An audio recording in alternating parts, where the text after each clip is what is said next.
She knelt in the frozen clearing, snow biting through her skin, aware of every shadow, every breath. But it was the Alpha King's gaze that held her captive. Survival was no longer enough. The bond between them pulsed like a living thing, demanding recognition, restraint, and a surrender she had never imagined. Would she endure, or would the tethered heart between them break first? The first rule of the Northern Pack was carved into stone above the throne long before the current Alpha King was born. It did not speak of love, loyalty, or protection. It spoke only of dominance. Power is taken. Mercy is weakness. An alpha who hesitates forfeits his crown. Every wolf who entered the throne hall learned to lower their gaze before reading those words.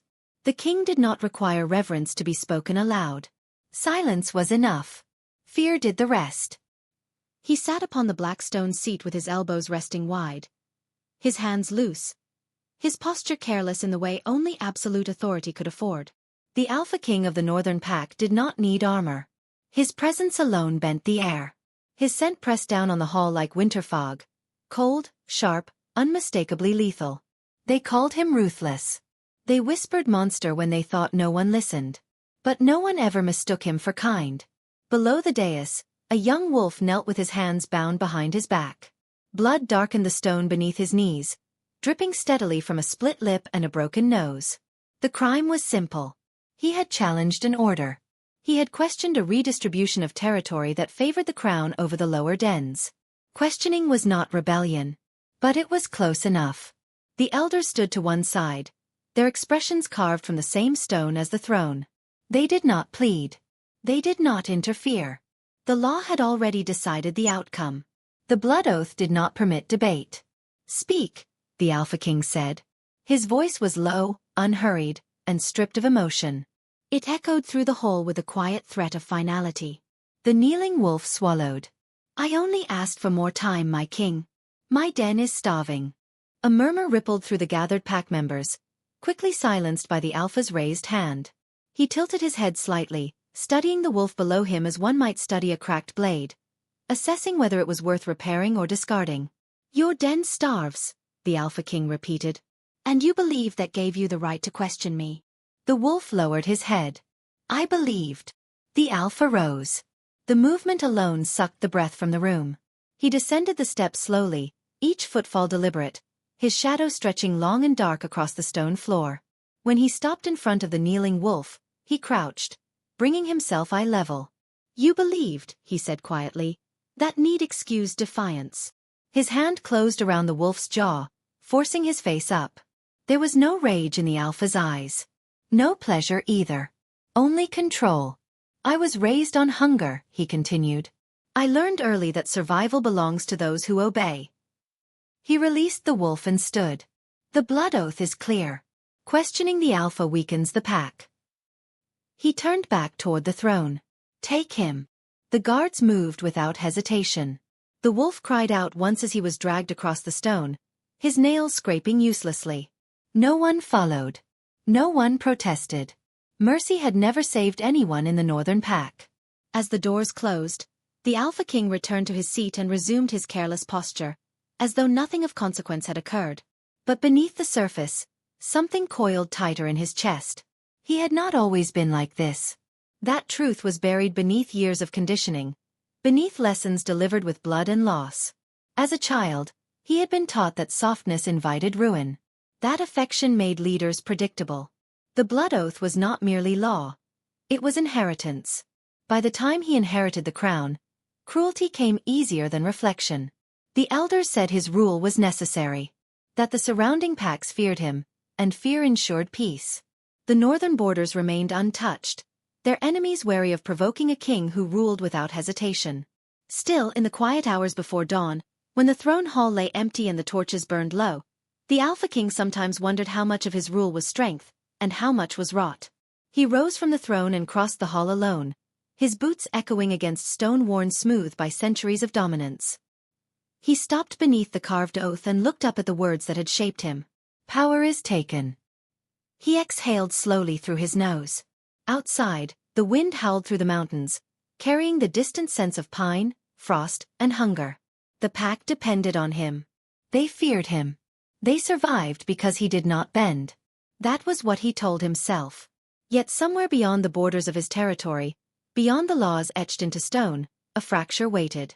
A choice not yet made. A presence that would test the oath he had never dared to question. For now, the Alpha King ruled as he always had, alone, unchallenged, and bound by a law that did not forgive. And the Northern Pack slept soundly, unaware that the first crack had already formed. No one noticed the Omega leave the lower dens before dawn. That was not unusual. Omegas learned early how to make themselves invisible. Their survival depended on it. She moved quietly through the frostbitten paths with her hood drawn low, her breath shallow, her scent muted by bitterroot oil rubbed into her skin. The elders called it defective. She called it useful. Her name had long since stopped mattering to anyone else. She crossed the tree line just as the sky began to pale, the forest ahead dark and forbidden. Every pup in the Northern Pack was taught the borders by heart. Cross them and you forfeited protection. Cross them, and the Alpha King's law applied without appeal. She hesitated only once. The ache in her stomach decided for her. Winter had been cruel. Food was rationed first to the warriors, then to breeding pairs. Omegas like her survived on what remained, and what remained was rarely enough. She had overheard whispers of traps left unattended beyond the boundary, remnants from an abandoned outpost years ago. One snare. One rabbit. It would have been enough. She stepped over the marker stone. The forest felt different immediately. The air thickened, heavy with an unfamiliar dominance that raised the fine hairs along her arms.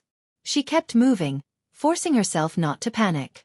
Fear sharpened the senses, but it also betrayed them. She needed calm. She needed speed. The snare lay where the whispers promised, half buried beneath snow and dead leaves. Her hands shook as she reset it, fingers stiff with cold. When she finished, she crouched low and waited, listening to the quiet pulse of the forest. It happened faster than she could react. A presence slammed into her senses.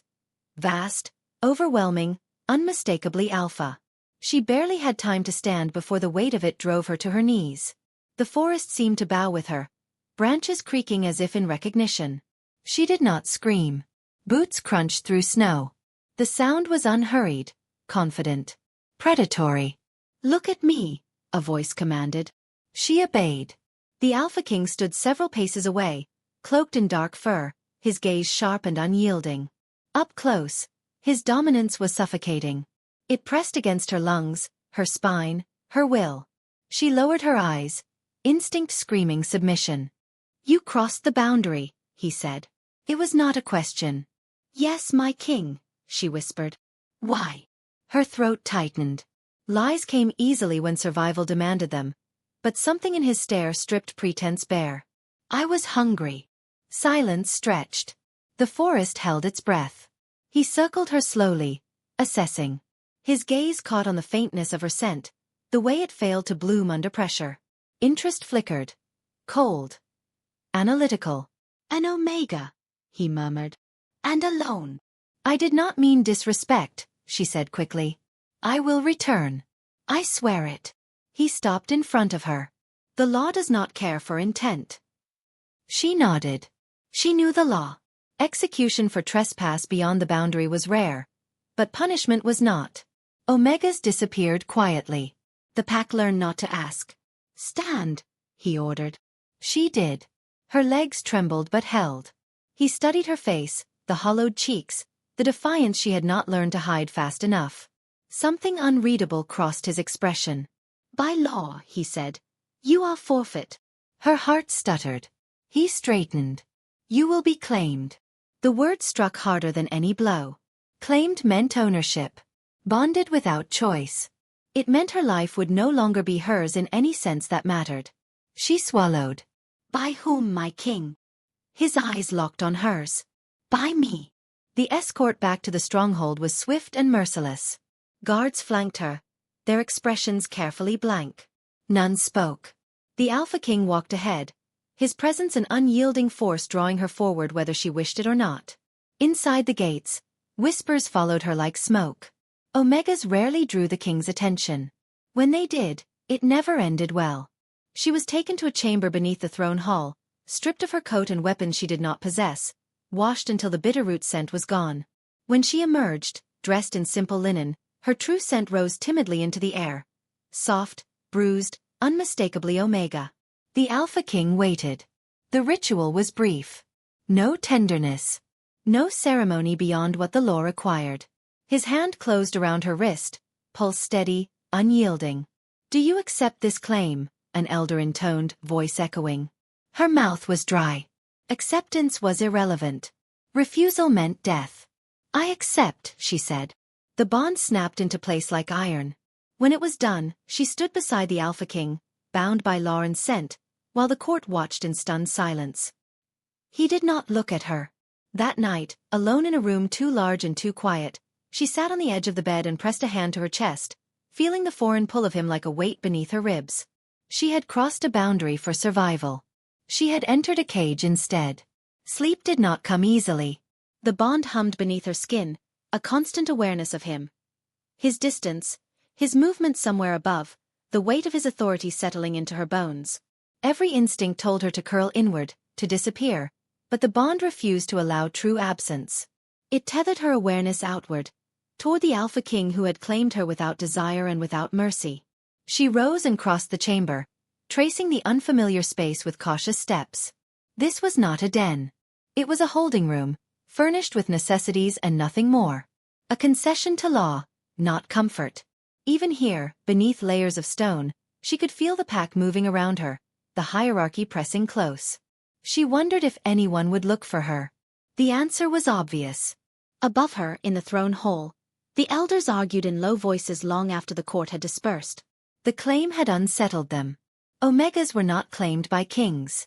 They were bartered, traded, quietly consumed by the system that kept the pack strong. This disrupted order.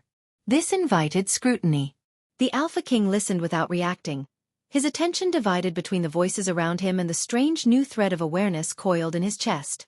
The Omega's presence tugged at him, not as hunger, not as want, but as irritation. A dissonance. He had claimed her to assert law, nothing more. And yet the bond persisted, insistent and unwelcome. She crossed the boundary, an elder said. Execution would have been cleaner. Clean does not always mean correct, the Alpha replied. Silence followed. Even he did not know why he had said it. When the hall finally emptied, he remained alone beneath the carved oath, the echo of her scent still faint on his skin. He told himself it was a matter of control, of precedent, of reminding the pack that all things belong to the crown. But when he turned away, his steps carried him, unbidden, toward the chambers below. She felt him before she heard him. The air shifted. The bond tightened. She stood instinctively as his presence filled the doorway, tall and shadowed, his expression unreadable. "You will remain here," he said. "You will obey my commands. You will not leave without permission." She met his gaze, heart pounding. "And if I do, there will be consequences." She nodded. Then softly, "I understand." For a moment, something like surprise flickered across his face. He turned and left without another word. Alone again, she exhaled shakily. Understanding was not acceptance. Survival had taught her the difference. Outside, the wind howled against the stronghold walls, carrying with it the quiet certainty that nothing she had been would survive this bond unchanged. She lay back on the bed at last, staring up at the stone ceiling, memorizing its cracks and shadows. Somewhere deep within the stronghold, a howl rose and fell, answered by another, and then another, until the night vibrated with sound. It was a song of unity, of dominance, of belonging. She listened in silence, wondering what place, if any, the bond had carved out for her within it. Wondering whether crossing the boundary had been the first mistake of her life, or the last chance she would ever have to become something more than unseen. The bond pulsed once, slow and heavy, as if in answer. She closed her eyes, not in peace, but in resolve. Whatever this claim demanded of her, she would endure it awake, aware, and unbroken. The forest had taught her that even prey survived by watching carefully, and tonight, inside the Alpha King's walls, she intended to do exactly that. Change had come for them both, silent as snow, sharp as teeth, and impossible to outrun. And if this dark feral world has already tightened its grip on you, consider subscribing to Lily Moon's romance library. so you don't miss what the Alpha King's claim will cost them both. Morning crept into the lower chambers without warmth. The Omega woke before the bell, her body already tense, senses stretched thin by the bond that refused to let her forget where she was. Stone walls trapped the chill, and the faint light that filtered through the narrow window carried no comfort with it. She sat up slowly, listening. The stronghold breathed around her. Bootsteps echoed somewhere above, measured and disciplined. Voices murmured, then faded. Life continued, indifferent to the quiet fracture that had opened inside her chest. She pressed her palm against the bond, testing it the way one might test a bruise. The connection responded immediately. Solid, unyielding, unmistakably him. The Alpha King was awake. He was moving. He was aware of her awareness. A knock sounded at the door. She stood before it opened. 2 attendants entered without meeting her eyes. They carried folded garments and a basin of water. No greeting. No explanation. They set the items down and left as silently as they had come. She dressed carefully, choosing the plainest tunic, tying her hair back with steady hands. Submission did not require sloppiness. Survival did not require weakness. When the guards came, she followed. They led her through corridors she had never seen, upward toward the heart of the stronghold. The closer they drew to the throne hall, the heavier the air became. Dominance pressed down like a physical weight, thick with the mingled sense of warriors and law. The Alpha King waited at the center of the hall. He was not seated on the throne this time. He stood with his back straight, hands clasped behind him, gaze fixed on the carved oath above the dais. He did not turn when she entered. He did not need to. "Come forward," he said. She obeyed, stopping several paces behind him. The distance felt deliberate, a boundary drawn not for her sake, but for his. "You are claimed," he said. "By law, you belong to the crown." She inclined her head. "Yes, my king. You will address me as Alpha when we are alone." The correction was immediate, precise. A reminder of hierarchy layered atop the bond. "Yes, Alpha." He turned then, finally looking at her. His eyes flicked over her with the same detached assessment he might give a weapon or a wound. No hunger. No heat. Only control. "This claim is not a privilege," he continued. "It is a consequence. You will not mistake it for protection." "I won't," she said. A pause followed. He had expected fear. He had expected gratitude. He received neither. "You will eat what is provided," he said. "You will sleep where you are assigned. You will speak when spoken to unless silence is ordered. You will not leave the stronghold without my consent." "And if I fail?" she asked quietly. His expression hardened. "Then the law will remind you of your place." She nodded once. "Understood." The bond thrummed, faint but insistent. He felt it too, a subtle pull, irritating in its constancy. He had bound himself to her to enforce law, nothing more. And yet the connection lingered, threading through his awareness like a thorn. "You may go," he said. She turned and left without looking back. The elders watched from the shadows as she exited the hall. Murmurs followed in her wake, low and sharp. "This will destabilize the hierarchy," one said. "An Omega bound to the crown invites scrutiny." The Alpha King silenced them with a look. "The matter is closed," he said. "The law stands." Later, in the privacy of his chambers, he paced. The room was large, austere, carved from stone meant to endure centuries.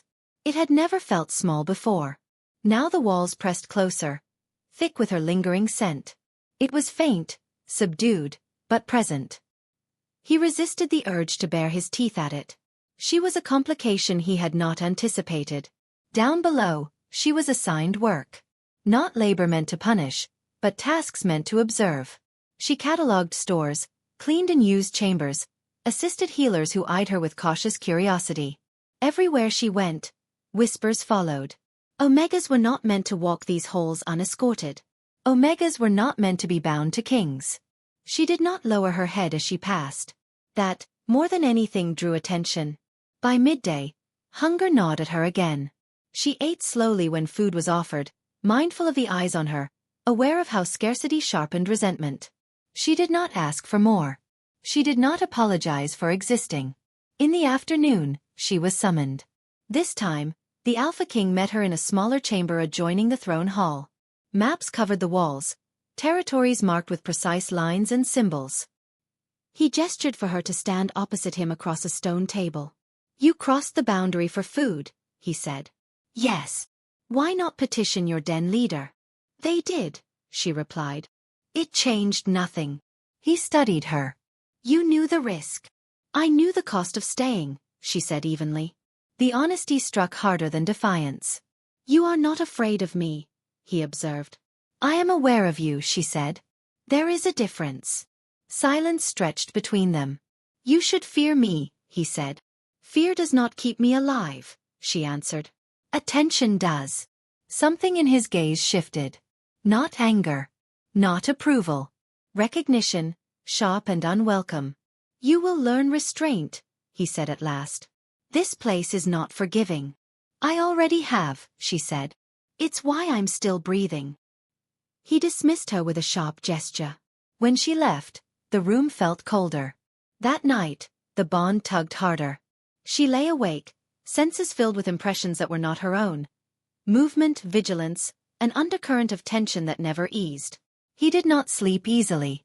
Neither did she. In the hours before dawn, she rose and pressed her forehead briefly to the stone wall, grounding herself. She would not dissolve into this bond. She would not disappear.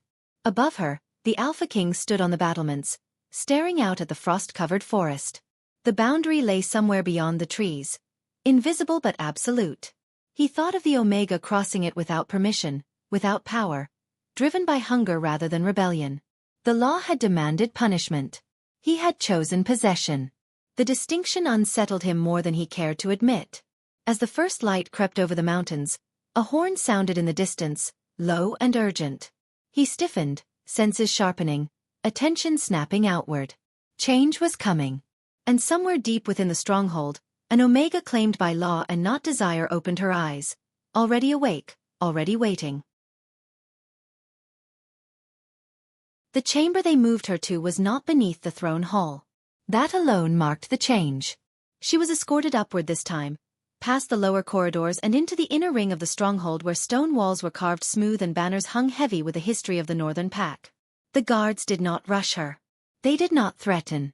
Their silence carried the weight of instruction rather than punishment. When the door opened, she stopped short. The room was large, warmed by a low burning hearth. Thick furs covered the floor, layered over stone meant to hold heat through winter nights. A wide bed stood against the far wall, draped in dark fabric, its size excessive for a single occupant.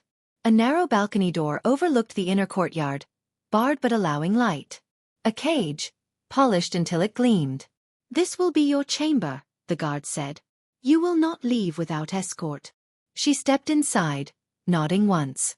The door closed behind her with a soft, final sound. She stood still, listening, committing the space to memory. Luxury was not comfort. It was leverage. Everything here was meant to remind her of what could be taken away. She crossed the room slowly, fingertips brushing the edge of the table, the carved bed frame, the heavy drapery. Nothing was sharp. Nothing was loose. It was a room designed for observation, not habitation. The bond pulsed faintly. He knew she had been moved. She exhaled and sat on the edge of the bed, boots still on, spine straight. This was not a reward. This was visibility. The Alpha King entered hours later. She sensed him before the door opened, the bond tightening like a held breath. He dismissed the guards with a glance and stepped inside alone. The door shut behind him. His gaze swept the chamber, assessing, approving. "This is more appropriate." "For whom?" she asked, then bit back the words too late. He looked at her sharply. "For the crown," he said. "And for what you now represent." She inclined her head. "I understand." "Do you?" he asked, stepping closer. "You have become a symbol.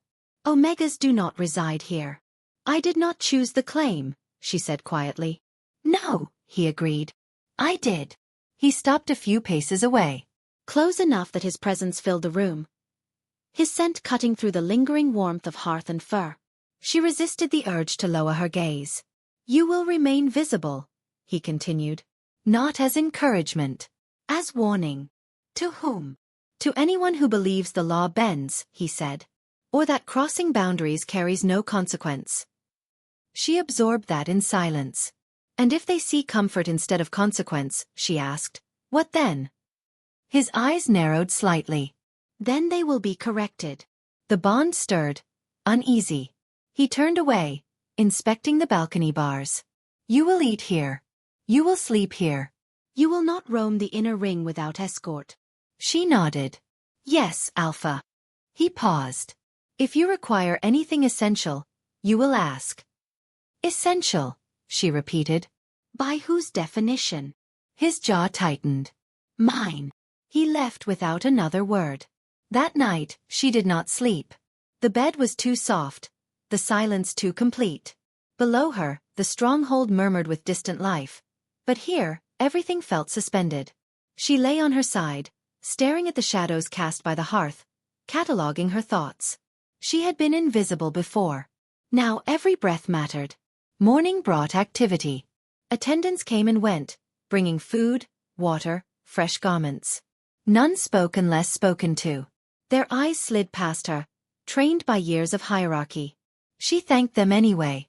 Not for favor. For acknowledgment. She ate slowly, savoring the unfamiliar fullness in her stomach. She did not rush. Hunger had taught her patience. By midday word spread. Omegas gathered at the edges of corridors when she passed, eyes wide, confused. Warriors stared openly. Some with curiosity. Some with resentment. She felt the weight of it settle on her shoulders. The Alpha King watched from a distance. He stood on an upper walkway overlooking the inner courtyard, gaze tracking her movement as she crossed below under guard escort. She walked steadily, chin lifted, posture composed. She did not look up. Good, he thought. She should not seek his gaze. And yet he found himself lingering, attention snagged on the quiet certainty of her steps. She did not move like prey. She moved like someone accustomed to scarcity, alert but unbowed. That unsettled him. Later that afternoon, the call came. A training accident. A warrior brought in bleeding, bone cracked beneath skin. The healers moved quickly, hands stained red, voices urgent. The Alpha King stood back, watching. She was summoned without explanation. When she entered the infirmary, the scent of blood hit her hard. Her stomach clenched, but she did not retreat. She stepped forward, instinct guiding her toward the wounded wolf. She had helped patch injuries before, in the lower dens, with less and worse. Hold this, a healer barked, thrusting cloth into her hands. She obeyed, pressing down with steady pressure, eyes focused. The warrior groaned, claws scraping stone. Breathe, she told him softly. You'll live. The Alpha King watched. Her hands were gentle but firm. She did not flinch from blood. She did not seek praise. She worked as though this was simply what needed doing. When it was over, the healers stepped back, exhaustion lining their faces. The warrior was alive. She stayed calm, one murmured. Didn't freeze. The Alpha King dismissed them all. Only she remained. You have experience, he said. Yes. From where? The lower dens, she replied. Where we fix what we can or lose people. He studied her hands. They were stained, but steady. You were not ordered to assist. I was summoned, she said. I assumed usefulness was expected. Something in his chest shifted, sharp and unwelcome. You are not here to prove your worth, he said. No, she agreed. But I won't pretend I have none. Silence stretched. You will wash, he said finally. Then return to your chamber. She inclined her head and left. That evening, as the stronghold settled, the Alpha King stood alone beneath the carved oath. Power is taken. Mercy is weakness. The words felt heavier than they had that morning. He had intended the chamber to be a cage. He had not expected it to feel occupied. Below, she stood at the balcony bars, looking out at the courtyard lights flickering against stone. She rested her hands against the cold metal and breathed. She was not free. But she was seen. And that was dangerous in ways the forest had never been. If you find yourself drawn deeper into this dark world of power, survival, and slow-burning change, consider subscribing to Lily Moon's Romance Library so you can continue walking these halls with them. The first time she disobeyed him, it was not deliberate. That realization came later, after consequences had sharpened memory into clarity. In the moment, it felt like instinct, an old reflex carried over from years spent surviving spaces where hesitation cost more than defiance ever had. The order came at dawn. The Alpha King's voice carried through the inner ring, crisp and unyielding, delivered by a guard who did not bother to soften it. She was to remain in her chamber until further notice. No explanation. No time frame. She acknowledged the command without comment. 4 hours, she waited. The bond hummed faintly, restless. It carried impressions of movement, tension, the subtle pressure of command radiating outward from the throne hall. Something was unfolding above her. Something that demanded obedience, not understanding. By midday, the scent of smoke crept through the corridor. She rose from the bed and crossed to the door, pressing her palm briefly against the stone. The sound of raised voices drifted in, sharp with agitation. Warriors argued. Elders intervened. The pack was not at peace. She hesitated only a moment before opening the door. The corridor lay empty. She moved quickly, keeping to the edges, senses stretched tight. The inner ring buzzed with activity as she descended toward the infirmary. The smell of burned fur and blood grew stronger with each step. Inside, chaos reigned. A young Omega lay on the stone table, chest heaving, skin blistered and raw. Her scent was panicked, sharp with pain and fear. A healer hovered uselessly, hands trembling. She inhaled smoke, the healer said when she entered. Her lungs. Move, she said. The healer blinked. You were not summoned. I know, she replied, already at the table. Hold her steady. She worked quickly, efficiently, drawing on hard-earned knowledge. Cool compresses. Measured breaths. Grounding touch. The Omega's panic eased fractionally, enough for her breathing to steady. Footsteps thundered behind her. The Alpha King filled the doorway, presence snapping the room into rigid attention. His gaze locked on her immediately. I ordered you confined, he said. She did not look up. She needed help. That was not your decision. No, she agreed. But it was mine to make. Silence fell, thick and volatile. The healer backed away, eyes wide. The wounded Omega whimpered softly. Leave us, the Alpha King commanded. No one argued. When the door closed, the bond surged, hot and sharp. He stepped closer, towering, his dominance pressing down hard enough to force a tremor through her knees. She stayed where she was. You disobeyed a direct command, he said. Yes. Do you understand what that invites? I understand what happens if no one acts, she replied. His jaw tightened. You will look at me. She did. The fury in his eyes was restrained, coiled, dangerous. You mistake tolerance for permission. I mistake silence for death, she said evenly. I won't do that again. A muscle jumped in his jaw. You will not decide which laws apply to you. I did not, she said. I decided she mattered. The word struck harder than intended. For a moment, something raw flashed across his face. Anger, yes, but beneath it, something darker. Recognition. He turned away abruptly, dragging a hand through his hair. You will return to your chamber, he said. You will remain there until I say otherwise. She nodded. And the Omega. She will live, he said curtly. She left without another word. The punishment came that evening. She was summoned to the throne hall, made to stand before the assembled court. Whispers rippled through the crowd, sharp with curiosity. Omegas were rarely displayed like this. Disobedient Omegas even less so. The Alpha King stood before the throne, expression carved from stone. You violated command, he said, voice carrying. You undermined authority. She held her ground. I prevented a death. That is not your role. Then define it, she said quietly. A murmur spread. The elders shifted uneasily. You exist by the crown's tolerance, the Alpha King said. Do not forget that. She lifted her chin. I exist because I endure. The hall went still. For a heartbeat, she thought he might strike her down where she stood. The bond screamed warning, fear and fury tangling until her chest ached with it. Instead, he raised a hand. She will remain confined to the inner ring, he said. her movements restricted, her duties suspended. It was a measured punishment. Public. Controlled. Not cruel. The court dispersed slowly, tension humming beneath every step. Later, alone in his chambers, the Alpha King paced like a caged animal. She had stood before him without lowering her gaze. She had spoken of endurance like a weapon. Worst of all, she had been right. Below, in the chamber meant to contain her, she sat on the edge of the bed, hands folded, pulse steady despite the echo of the throne hall still ringing in her ears. Fear had come and gone. What remained was resolve.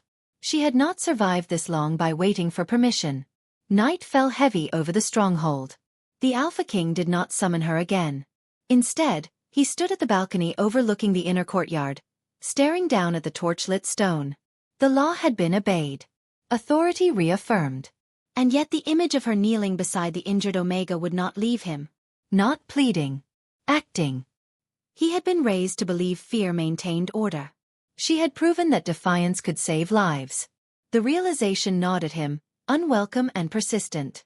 In her chamber, she lay awake, staring at the ceiling, feeling the bond pulse with restless tension. Something between them had shifted. No longer simply claim and consequence, but collision. Fear had ruled her life once. Tonight, it loosened its grip. And in its place, something far more dangerous took root. The infirmary had become a place of quiet reckoning. The Alpha King did not enter often, but when he did, every motion of the pack stiffened. He moved like a shadow with teeth, unrelenting and exacting. The scent of him carried dominance so absolute it scraped the air against her skin. She did not flinch. She had learned to endure. She had learned to observe. It was a mistake, she realized, to think endurance would remain invisible. That afternoon, the king entered while she tended to another injured Omega. The young wolf had tripped during training, bones cracking beneath the soft layer of skin. Pain was immediate, but she worked swiftly, guided by the rhythm of experience, hands moving with precision born of years spent in lower dens where failure meant death, not simply disappointment. "Stand," he commanded. She rose, keeping her hands poised over the injured wolf, her expression steady. "You disobeyed orders," he said, his voice a low rumble that made the walls shiver. "I saved a life," she answered evenly. Nothing else mattered. He stepped closer. She could feel the warmth of him pressing through the distance the law had allowed. "You are here by my claim. You exist by my authority. Not by your choice. Not by any judgment you fancy yourself capable of." Her eyes held his, unwavering. "I exist because I survived," she said softly. The words seemed to strike deeper than he expected. His jaw tightened, and for a fraction of a heartbeat, she glimpsed the man behind the Alpha, the shadow beneath the fangs. "You do not understand what it means to rule," he said quietly. "Every action carries consequence. Every mercy invites weakness. And yet," his gaze lingered unyielding, "I see you choosing nonetheless." The injured Omega looked between them, uncertain, caught between fear and fascination. The Alpha's presence was overwhelming, but so was hers. She understood instinctively that the bond between them was no longer simple claim. It pulsed with tension, sharp, insistent, teasing the edges of a recognition he would not admit. "I do not choose defiance lightly," she whispered, stepping back, allowing him his space while refusing to bow. "I choose survival. And sometimes, survival requires action." He moved suddenly, closer than before, the weight of dominance pressing her toward the far wall. She did not retreat. Her resolve had hardened in the crucible of the stronghold. The bond hummed, tightening around them both like a living chain, testing the limits of control and awareness. "Do you understand the risk?" he asked, voice low, dangerous. "Yes," she replied. "And I accept it." He studied her silently, the faintest flicker of something, recognition, irritation, curiosity, passing across his features. She had faced him without fear, without hesitation, and it unsettled him in ways no law, punishment or claim could correct. "You will remain in the infirmary for observation," he said finally, turning toward the door. "Do not provoke me further." She inclined her head, though the tilt carried no submission. He left. When the door closed, silence settled over the room, thick and heavy. The Omega she had tended looked at her with wide eyes. "She isn't afraid of him?" she whispered. "I am aware of him," she corrected gently. "Awareness is different from fear." The other Omega blinked, unsure how to respond. She was learning something new about strength that day, about courage that did not rely on size, rank, or claim. Later, she returned to her chambers. The bond pulsed faintly, constant, insistent.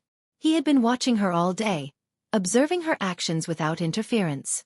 That observation alone was a kind of control she had not encountered before. In the lower dens, survival often required stealth, avoidance, and silence. Here, her every movement was noted, measured against the unspoken law of his presence. She paced the chamber slowly, hands trailing along the carved edges of her bed, tracing the contours of the walls. Luxury felt hollow. Safety felt conditional. Authority hovered invisibly in every corner. And yet, for the first time, she sensed a crack in what she had assumed was unbreakable: the Alpha himself. The thought was dangerous. It was a distraction. And yet, impossible to ignore. Hours later, the Alpha returned. Not in anger, but in quiet deliberation. She felt him before she saw him, the bond tightening in anticipation. When he entered, the chamber seemed smaller, pressed with the inevitability of his presence.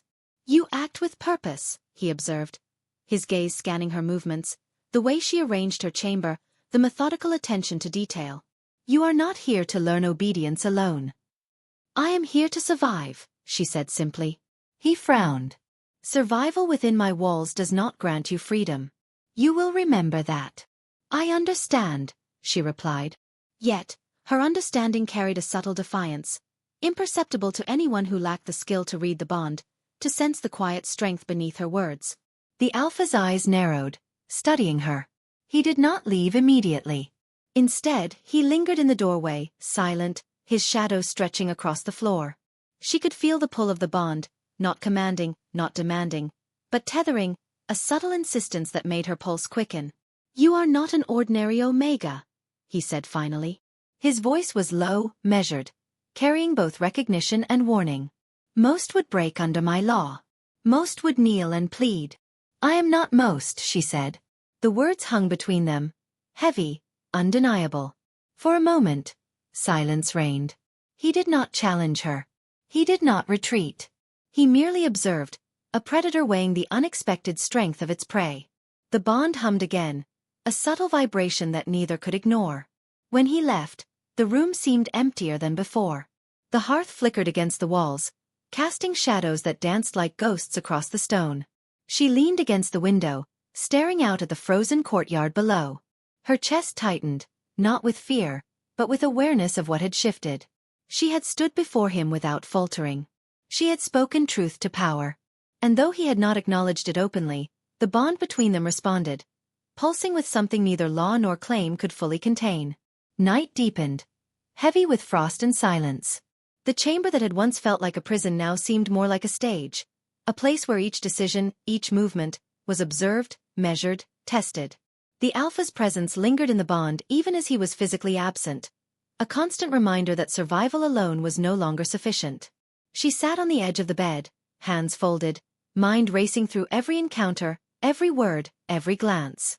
The realization struck her fully now.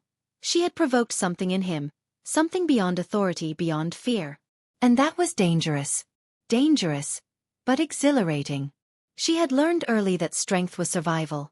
Now she was learning that defiance, careful, measured, purposeful, could shift even the most unyielding force.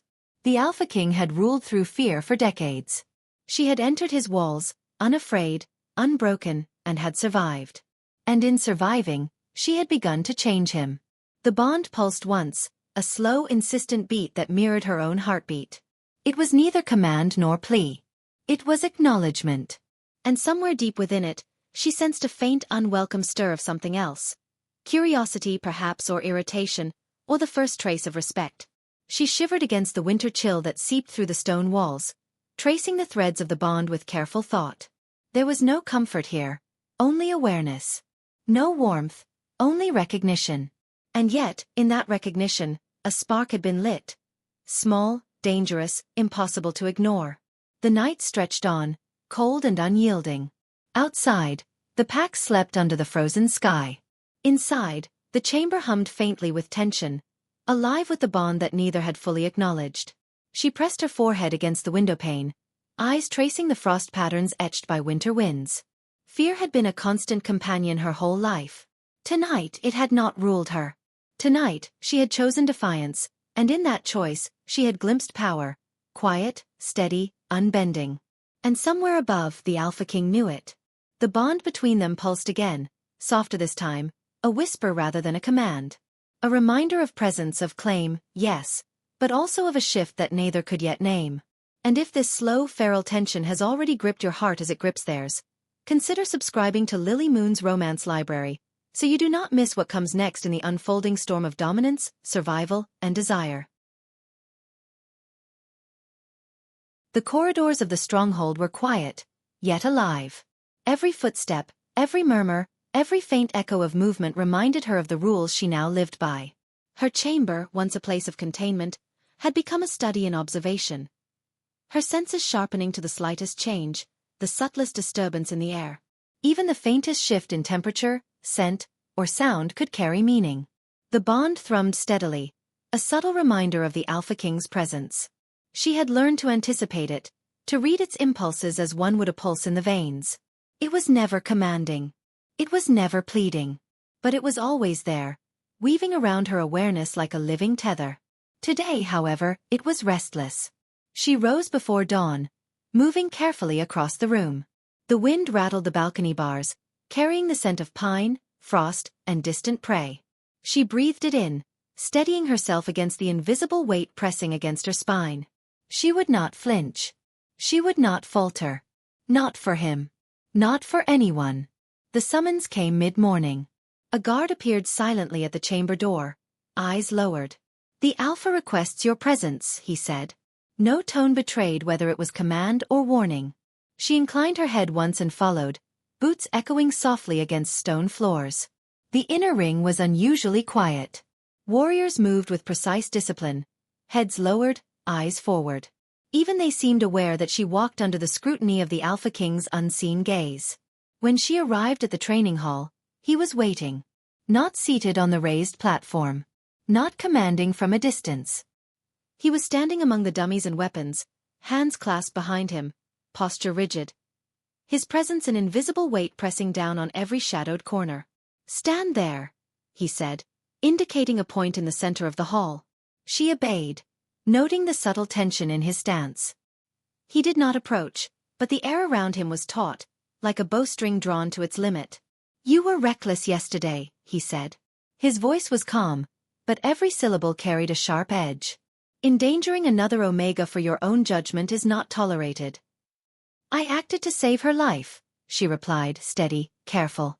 "I weighed risk against consequence." He stepped closer, and the bond tightened, a subtle pressure along her spine and chest. "You are learning a dangerous skill," he said. "Deciding which rules apply to you is not survival. It is insubordination." "I am aware," she answered, meeting his gaze without fear. A flicker of irritation passed over his features. She did not look away. The Alpha King was used to obedience, to silence, to fear. Her clarity unsettled him. Not because she was wrong but because she was right. More than he wished to admit.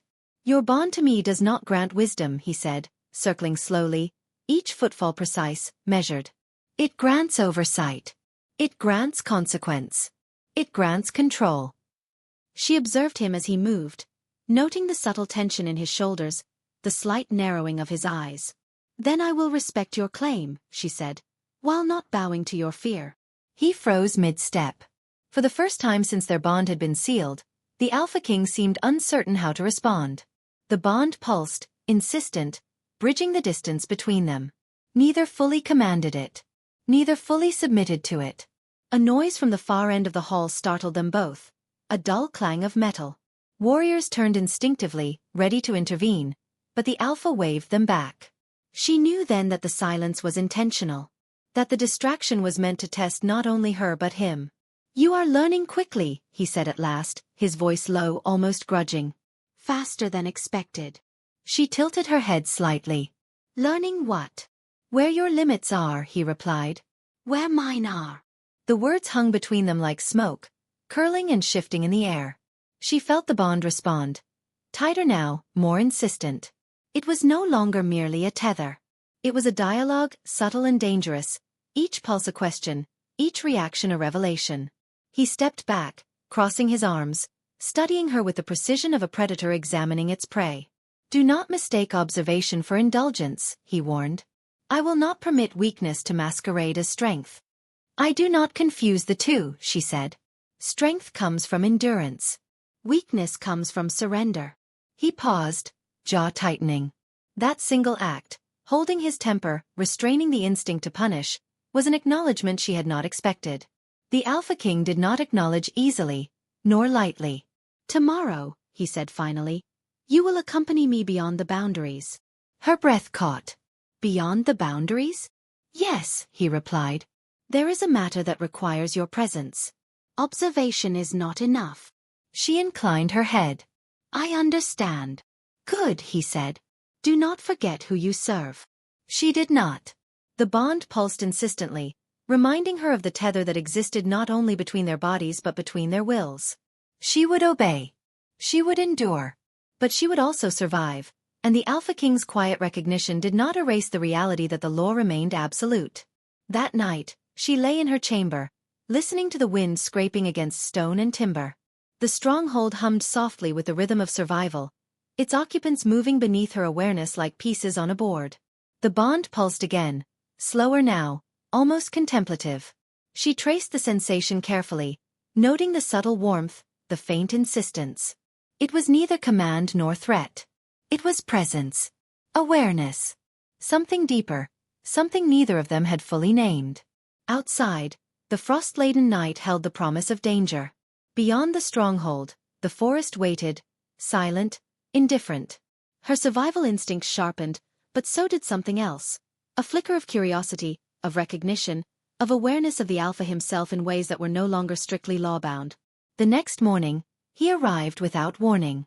She was waiting, alert, her senses tuned to the bond that thrummed like a living thing beneath her skin. When he entered, he did not speak immediately. He simply observed, standing several paces away, presence overwhelming without a word. You will accompany me beyond the northern boundary, he said finally. Your presence is required, and your obedience is expected. I understand, she replied. You will not interfere unless ordered, he continued. But you will watch. You will observe. I will, she said. His gaze lingered on her a moment longer than necessary, noting the poise, the calm, the awareness that had been honed in the shadows of lower dens and the harsh reality of survival. The bond pulsed again, sharper this time, a reminder of claim, yes, but also of the subtle undercurrent that neither could deny. Recognition, tension, and the faintest trace of respect. The Alpha King turned and left without another word. But she knew. She knew the shift that had begun between them. Silent. Subtle. Dangerous. She prepared for the journey with meticulous care, gathering supplies, noting routes, and ensuring her senses were as keen as they could be. The forest beyond the boundaries was no longer a place for the timid. It was a land of predators, challenges, and risks she had not yet faced under the Alpha's watchful presence. By midday, the summons arrived again. This time, there would be no guards accompanying her beyond the first steps. The Alpha King would be her guide, her judge, and the shadow of control would follow her with every step.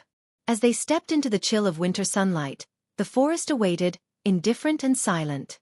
Branches crunched beneath boots, frost cracked under each careful step, and the bond hummed with unspoken tension, anticipation, and a subtle questioning of boundaries. Not merely the physical, but the emotional. She walked beside him, not behind, not ahead. Close enough to feel the pressure of his presence. Far enough to maintain a semblance of autonomy. The forest stretched before them, silent, waiting. And in that silence, she realized the truth. This journey would test more than endurance. It would test recognition, submission, defiance, and the dangerous space between them, the shadow between claim and choice. For the first time, she understood that survival was no longer the only measure of strength. Awareness of the Alpha, careful navigation of his moods, and subtle assertion of self had become equally vital. The forest whispered its warnings. She did not flinch. The Alpha King's eyes scanned the trees, alert, dominant, every motion precise. Yet, even he was not immune to the subtle shift in the bond. Awareness passed between them, silent, dangerous, acknowledging the spark of change neither could yet name. And if this tense, dark anticipation pulls at your heart, remember to subscribe to Lily Moon's Romance Library, so you never miss the next step in their journey beyond law, fear, and desire. The forest beyond the northern boundary was silent, yet alive. Shadows twisted beneath the frost-covered trees, each step a negotiation with hidden roots and brittle undergrowth. The air smelled of pine, damp earth, and the faint copper of distant prey. The bond pulsed steadily, a quiet hum of awareness that reminded her of his presence even when he did not speak. He walked beside her, not behind, not ahead. Each of his movements measured, deliberate. The Alpha King was a predator in his domain, even here beyond the stone walls of the stronghold. And though the forest was unfamiliar, the bond tethered them both to awareness, to survival, and to something far more intricate than law alone. "You move cautiously," he said, voice low, carrying over the crunch of frost beneath their boots. "I move to survive," she replied evenly, eyes scanning the forest floor. "Carelessness invites death." He studied her, his gaze sharp, calculating. "You are not afraid of me," he observed. "I am aware of you," she corrected. "Awareness is different from fear." The words drew a subtle reaction. His jaw tightened, but he did not speak further. Instead, he allowed the silence to stretch, the bond vibrating faintly between them like a taut string. Hours passed as they traversed the frozen landscape, navigating paths only he knew. The forest seemed to watch them, its shadows curling like smoke, shifting with every movement. The Alpha occasionally stopped, scanning the canopy or listening to distant rustlings. She mirrored him instinctively, attuned to the smallest signals of threat. Finally, he halted beside a clearing. Snow lay deep, unbroken, save for a few faint tracks, large, heavy, and deliberate. "Prey," he said, voice low. "Or a trap. Perhaps both." Her pulse quickened. The bond throbbed sharply now, tension threading through it like steel wire. She crouched slightly, instincts ignited, awareness split between the forest and the Alpha beside her. "You will follow my lead," he said. "Do not act independently." "I understand," she said, though the words felt heavy. Following him did not mean submission. It meant survival. And survival required judgment, observation, and sometimes restraint. The forest held its breath. They moved cautiously into the clearing, snow crunching beneath boots. The tracks grew clearer, marking a path toward a thicket where frost-laden branches intertwined, forming natural barricades. Something moved just beyond the visible line, something large, silent, deliberate. "Stay behind me," he instructed, positioning himself between her and the source of movement. She obeyed, muscles coiled, senses sharpened. Every instinct screamed that danger lurked, yet she remained controlled. Survival was not panic. Survival was observation, measurement, and precise action. A figure emerged, a massive wolf, larger than any she had seen, formatted with ice and frost, eyes gleaming amber. Its growl was low, reverberating through the clearing, shaking loose frost from the branches above. The Alpha King did not flinch. He stepped forward, body taut, fangs bare in the dim light. She stayed low, watching, learning, ready to act if he faltered. The wolf circled, sniffing the air, assessing, testing. "You will remain calm," the Alpha said quietly. "Do not provoke it." She nodded, holding her breath, heart pounding, aware of the bond thrumming between them. Sharp, insistent, alive. The wolf lunged suddenly.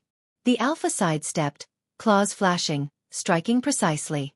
She instinctively dropped to one knee, ready to intervene, but he barked a command with his eyes alone. She held back. The fight lasted only seconds.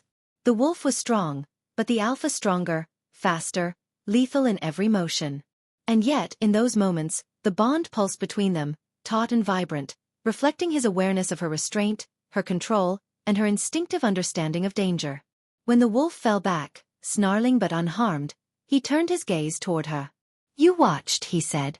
"I did," she replied, voice steady, though her body hummed with adrenaline. "You did not interfere," he continued. "I did not," she said. The forest seemed to exhale. Even the wind shifted, carrying the faint scent of frost and fir. The bond throbbed, not with command, but with recognition. He studied her, eyes narrowed. Many would falter. Many would act without thought. You did not. I survived, she said simply. A faint flicker of approval crossed his features, quickly masked, but undeniable. The Alpha King was not given to compliments, and yet, here it was, in his gaze, in the bond, subtle, dangerous, intimate. The wolf retreated into the thicket, leaving only silence. Tomorrow you will follow me deeper, he said. We are far from safety now. Every choice matters. Every misstep will cost you. I understand, she said. They returned to the stronghold under the fading light. Silence heavy, unbroken. The bond remained pulsing, alive, threading tension between them. Neither spoke much. The forest had been a test, a mirror of survival, of restraint, of instinct. And she had passed. That night, alone in her chamber, she replayed the events in her mind, every motion, every glance, every breath measured. Fear had been present. So had the thrill of understanding the Alpha in a way few could. The bond pulsed faintly, a reminder that he, too, had recognized her strength. Not as defiance, not as threat, but as presence. She traced the bond carefully, noting the subtle tension, the quiet acknowledgment. Survival alone was no longer sufficient. Awareness of him, recognition of his control, and measured assertion of self had become equally vital. Hours later, he came to her chamber unannounced.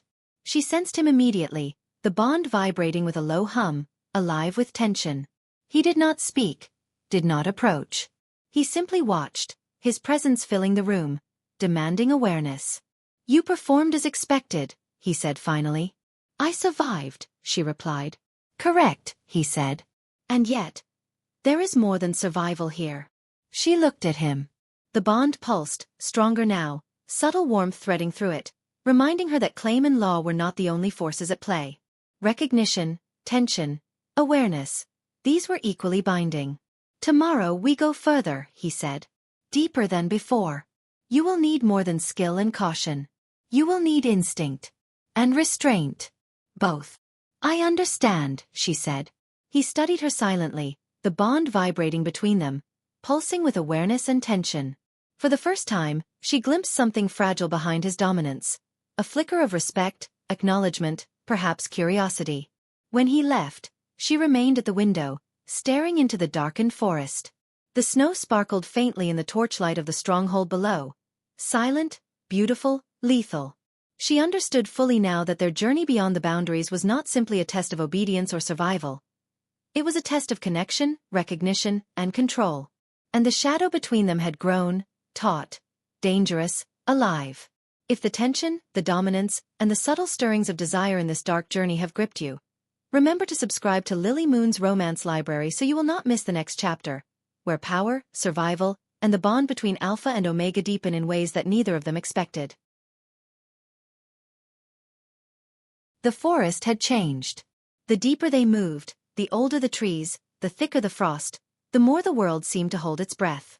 Shadows stretched long and twisted, fallen branches forming jagged obstacles underfoot. Each step demanded attention. Each breath measured, careful, precise. The Alpha King moved like a shadow carved from stone, fangs glinting occasionally when the low sun broke through the canopy. He did not speak often, yet the bond hummed between them with every measured heartbeat, reminding her that awareness was survival, and recognition was dangerous. Her own senses had sharpened beyond instinct. The forest smelled of frost and decay, of predators and prey, of hidden threats she could not yet name. She moved with a quiet precision, attuned to his presence beside her, to the subtle shifts in air, to the threads of tension that rippled through the bond between them. You are still too aware, he said suddenly, voice low, a rumble beneath the frozen branches. I am alive, she said calmly. Awareness keeps me alive. You are too independent, he countered, eyes narrowing. Independence here is a risk. I am tethered, she said. By law. By bond. By survival. The words lingered in the air, unspoken tension stretching like a bowstring between them. They paused at a clearing, where the snow had been trampled, evidence of movement, recent and deliberate. She crouched instinctively, noting the tracks. 2 sets, large, heavy, moving in deliberate arcs around the clearing. Predators. Hunters. Their presence unspoken but undeniable. "You will stay behind me," he instructed, positioning himself between her and the tracks. "I understand," she replied, eyes scanning the treeline. The bond pulsed sharply, warning, alive with the subtleties of his presence. She had learned to read these cues as one reads the wind before a storm. Silent, exacting, inevitable. A movement startled her, a shadow shifting beyond the treeline. Her breath caught, and the bond thrummed again, quick, insistent. The alpha's body tensed slightly, claws flexing, fangs bare. She froze, muscles coiled, instincts screaming. The wolf emerged, massive, fur matted with frost, amber eyes gleaming like molten gold. Its growl rolled through the clearing, low and threatening, a predator aware of its domain. "You will not act," the alpha said, tone sharp but measured. She obeyed, crouching low, hands poised to react only if he commanded. The bond pulsed, thrumming with tension, linking her awareness to his. She felt his calculation, his focus, every fiber of his dominance pressing through the invisible tether. The wolf circled, snarling, testing the alpha's authority. He did not flinch. He moved with precision, a predator in perfect command. Each strike calculated, lethal, exact. She remained still, aware of every movement, every shadow, every risk. The fight lasted moments, each second stretching with intensity. When the wolf retreated, leaving only frost-crunching silence, she exhaled slowly, tension sliding from her shoulders like water from stone. "You did not intervene," he said, voice low, almost quiet, but carrying the weight of acknowledgment. "I did not," she replied. The bond pulsed, subtle warmth threading through it, a recognition neither claimed nor demanded. He studied her, eyes narrowed, weighing, testing, acknowledging the control she exhibited over herself, over the moment, over the tension that existed between them. "Many would falter," he said finally. "Many would act without thought. You did not." "I survived," she said simply. His jaw tightened, not in anger, but in measured assessment. He did not speak further, merely observed, letting the forest itself bear witness to their interaction. The bond hummed with awareness, tension, and an unspoken acknowledgment of something dangerous, something neither of them had yet named. Hours later, they resumed their journey, moving deeper into the forest. The alpha's presence was constant, a shadow that pressed close yet allowed space, a predator whose claim was absolute yet unseen. She adapted, moving beside him, not behind, not ahead, each step measured, each breath synchronized with the subtle rhythm of the bond. By late afternoon, the light began to fade. The forest darkened, shadows merging, blurring lines between threat and terrain. He finally halted near an abandoned clearing, where frost-laden branches formed jagged barriers. "You will remain here," he said. "Do not move unless I command. The rest is beyond your observation for now." She inclined her head, muscles coiled, senses sharp. The bond thrummed faintly, alive with tension, anticipation, and the subtle hum of something deeper, recognition, curiosity, restraint. He moved silently into the treeline, disappearing almost entirely. She waited, still, alert, aware of every shift in the forest, every whisper of wind, every vibration through the bond. Minutes stretched like hours. Her chest tightened, but not with fear. With anticipation. With the subtle realization that her presence mattered in ways she had not yet understood. When he returned, his expression was unreadable. No words were exchanged immediately. He studied her, assessing, measuring, noting the controlled tension in her body, the calm alertness of her gaze. "You have observed carefully," he said finally. "I have," she replied. "You have restraint," he continued, voice low. "Not just of action but of awareness. That is rare." "I survive," she said. "And yet," he said slowly, "there is something more. Something subtle, but important." The bond pulsed between them, alive, insistent, taut with tension that neither could define. She felt it, the quiet acknowledgment threading through it, a recognition of control, presence, and something dangerously personal. The forest around them grew still, the wind whispering through frost-covered branches. Silence pressed close, but the bond hummed between them, alive with tension, expectation, and the unspoken understanding that this journey was testing more than obedience or survival. It was testing the tether between them, fragile yet unbreakable. Night fell fully, blanketing the forest in shadow. She remained crouched, silent, alert, senses extended. He did not return immediately. The bond throbbed faintly, connecting them across distance, presence, and anticipation. Every pulse reminded her that survival alone was not enough. Awareness, recognition, and subtle assertion of self were equally vital. Hours later, he returned. His presence was immediate, overwhelming, and yet restrained. He did not speak, did not approach immediately. Instead, he observed, weighing, measuring, noting every subtle shift in her posture, every controlled breath. "You have done well," he said finally. "I survived," she replied. "Yes," he agreed. "But you have done more than survive. You have acknowledged the bond, the tether, and you have respected it without faltering. That is rare." She inclined her head. The bond pulsed again, subtle warmth threading through it, alive with recognition, awareness, and tension neither claimed nor fully understood. Night pressed close. The forest whispered its warning. The Alpha King watched her, a shadow of dominance restrained only by law, bond, and self-control. The bond hummed between them, alive, dangerous, and taut with anticipation of what was yet to come. She traced the pulsing thread carefully, acknowledging it, respecting it, understanding that survival, recognition, and restraint were now inseparable. The tether between them was no longer merely claim. It was presence, acknowledgment, and a delicate negotiation of power. And if the pull of this dark tension, dominance, and quiet desire has gripped you, remember to subscribe to Lily Moon's Romance Library so you do not miss the climactic final chapter, where control, survival, and the bond between Alpha and Omega reach their ultimate reckoning. The forest had grown silent in a way that felt deliberate, as if it held its breath in anticipation of what was to come. Snow blanketed the ground, frost etching intricate patterns into branches, and the bitter wind cut through layers of fabric like a blade. Every step she took was measured, every breath a negotiation with the cold and with the bond that pulsed steadily between them. The Alpha King walked beside her, a shadow among shadows, his presence overwhelming yet controlled. His eyes scanned the forest constantly, the apex predator alert to every movement, every scent, every disturbance. She matched him step for step, senses sharpened beyond instinct, muscles coiled like springs, awareness alive with tension. "You have endured," he said suddenly, voice low, a rumble beneath the frost-laden canopy. "I survive," she replied evenly, though her pulse throbbed with the rhythm of anticipation. He studied her, the bond between them thrumming, taut and insistent. "Survival alone is no longer enough," he said. "Awareness, recognition, restraint, they are part of it now. And you have shown all three." The words carried weight. She nodded slightly, understanding not just his acknowledgment, but the subtle shift in their bond.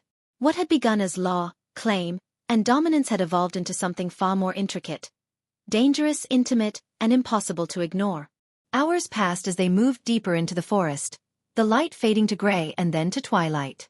The bond pulsed constantly, a reminder of presence, of claim, and of the subtle acknowledgment threading through it. Every movement, every glance, every measured breath was part of an unspoken dialogue that neither law nor words could fully capture. Finally, they arrived at a clearing she had never seen before. The ground was uneven, littered with jagged stones, frost-crusted leaves, and the remnants of past hunts. Her breath caught as she realized this was no ordinary test of survival. This was a reckoning, a confrontation designed to strip away distraction, to force clarity, and to demand acknowledgment of the bond in its purest, rawest form. The Alpha King stopped at the edge of the clearing, turning to face her. The bond pulsed sharply, insistent, alive with tension. He studied her, measuring every detail, every subtle cue, every instinct honed through years of survival. "You will remain here," he said. "Alone, with only the bond and your senses. This is your final test." She inclined her head. "I understand." He moved back into the tree-line, disappearing almost entirely, leaving her in silence. The forest held its breath, and so did she. The bond hummed, tethering her to him even across the distance, alive with expectation, tension, and a subtle warmth threading through the awareness that connected them. She closed her eyes briefly, grounding herself, feeling the bond pulse, listening to the rhythm of the forest, the distant rustle of movement, the faint scent of predators and prey alike. Survival had become instinct. Awareness had become second nature. Restraint had become both challenge and shield. And yet, this was more than all three. It was recognition, acknowledgement, and the fragile, dangerous space between control and surrender. The forest seemed to move around her. Shadows shifted like living things, wind whispered through branches, and distant cries of unseen creatures echoed like warnings. She remained still, muscles coiled, senses alert, aware of every nuance, every vibration, every pull of the bond connecting her to the Alpha King. Hours passed. Dusk became night. Stars glittered faintly through gaps in the canopy, cold and distant witnesses to the tension threading through the clearing. Her chest tightened, not with fear, but with awareness, with the subtle anticipation of what the Alpha's test might demand next. Then he emerged. Silent as shadow, precise as a predator, his presence filling the clearing before he even spoke. The bond pulsed sharply, alive, urgent, alive with dominance, claim, and subtle acknowledgement. "You have endured longer than expected," he said, voice low, rumbling with the authority that had governed every step of their journey. Many would have faltered, many would have fled, and many would have broken. "I am not like others," she said simply. His gaze lingered, eyes narrowing, teeth gleaming faintly in the pale starlight. "No, you are not." The words were measured, deliberate, and the bond thrummed between them like a living thread. "And that is why you are here now." He circled her slowly, each step deliberate, a predator marking territory, yet observing, measuring, acknowledging. The bond tightened, pulsing with awareness, anticipation, and something neither fully admitted. Recognition, respect, curiosity, dominance. They all coiled together in a subtle rhythm threading through every nerve, every breath, every heartbeat. "You have been tethered to me from the moment you entered my walls," he said finally. "Claimed by law, by bond, and by necessity. Yet you have proven that survival is not mere obedience, that awareness can rival dominance, and that restraint can be a weapon as sharp as fangs." "I understand," she said softly. "Yes," he agreed, "but understanding is not enough. You must feel it. You must acknowledge it. You must accept the tether in its full weight, and only then can you survive the reckoning." She met his gaze, the bond pulsing insistently between them. Every instinct screamed with awareness. Every sense sharpened. Every pulse of the bond reflected his presence, his expectation, his acknowledgement. She had endured, observed, restrained. She had survived. Now she would recognize. He stepped closer, closer than any law permitted, closer than any bond had ever dictated. The forest seemed to shrink around them, shadows tightening, air thick with tension, and the pull of the bond between them became undeniable. Every thrum of it whispered of claim, survival, awareness, and an intimacy that neither had fully admitted. "You will kneel," he said finally, voice low, commanding, yet tempered with the weight of acknowledgement. She did not hesitate. Kneeling in the snow, the cold biting through her clothing, she lowered her gaze slightly, yet not in submission. The act was acknowledgement, not surrender. Respect, not fear. Survival, not obedience. The Alpha King moved around her, each step deliberate, marking the dominance he claimed, the tether he had woven, and the dangerous intimacy threading through the bond between them. He paused, eyes locking with hers, and the forest held its breath. "You have survived every test," he said. "You have endured every trial.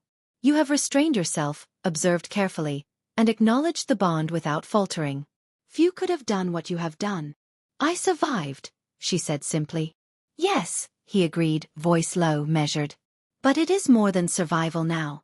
You have recognized the tether, the bond, and the presence that governs it. You have acknowledged me as Alpha, yes, but also as more. Recognition beyond claim is rare. And dangerous." She lifted her eyes to meet his fully now. The bond thrummed sharply, alive with anticipation, tension, and the subtle warmth threading through their awareness. She felt it in every nerve, every heartbeat, every breath. "Do you accept it?" he asked, voice quiet, yet sharp, dominant, and insistent. "I do," she replied, steady, unwavering, aware of the bond, aware of him, aware of the space between survival and acknowledgement, between obedience and recognition, between law and intimacy. He stepped back slightly, the tension in the bond easing fractionally, yet remaining alive, taut, vibrant, and undeniable. His gaze softened almost imperceptibly, a flicker of acknowledgment threading through the authority that had defined him for so long. "You have survived," he said finally. "But more importantly, you have endured with awareness. You have restrained, observed, and recognized. And in doing so, you have proven yourself not merely as an omega under my claim, but as someone who commands acknowledgment in her own right." Her chest rose and fell slowly, the cold biting, the bond humming, the forest silent, and yet alive around them. She had survived. She had endured. She had recognized. The Alpha King moved to stand beside her now, presence absolute, dominance undeniable, yet tempered with subtle acknowledgment threading through the tether between them. The bond pulsed, alive with the intimacy of recognition, respect, and the quiet danger of what remained unspoken. "Tonight," he said, voice low, rumbling with authority and something unnameable, "you rest here at my side. Not as punishment. Not as obedience. But as acknowledgment. The bond demands it. The forest has witnessed it. And I recognize it." She nodded slightly, understanding the weight, the tether, the dangerous intimacy threaded through the bond that neither law nor survival alone could define. The night stretched over the forest, snow glinting in starlight, shadows deep and cold. The bond pulsed softly, alive, insistent, tethered, and full of awareness. Every heartbeat, every breath, every subtle movement connected them, a quiet dance of recognition, dominance, and survival. She leaned slightly closer, acknowledging the presence beside her, the bond that hummed between them, the dangerous, intimate tether that had grown over trials, tests, and silent observation. The Alpha King's gaze softened fractionally, acknowledging not just survival, obedience, or claim, but awareness, recognition, and the subtle stirrings of something more dangerous, more intimate, more binding than either law or bond alone could dictate.